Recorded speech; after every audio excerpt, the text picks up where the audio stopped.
बाचस्पति द्वारा भत्ता बंटन जाजपुर जिला बिंझारपुर ब्लॉक अंतर्गत उत्तरकूल मधुबाबू पेंशन योजन अंतर्भुक्त थिबा वार्धक्य विधवा और दिव्यांग भत्ता बंटन कार्यक्रम अनुष्ठित हो जाइछि।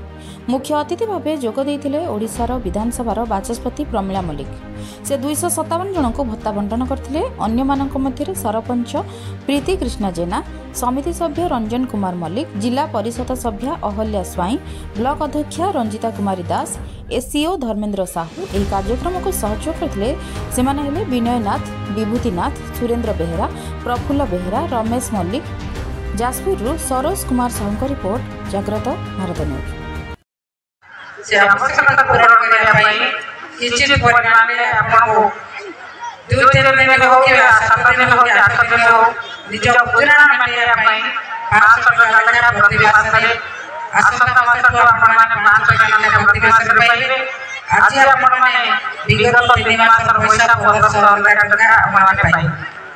आनंदपुर मुख्यमंत्री सबले चिंता करछथि गाँव के साधारण मनुष्य किभली सहर चाकचक्य भितर रहउथिबा मनुष्य सहित समान हेबे सेतिपय उत्तरपूर्व पंचायत को अधिक प्राधान्य दे। सहर थिबा English medium school उत्तरपूर्व Adarsh Vidyalaya तार अधिक एवं इंग्लिश मीडियम पाठ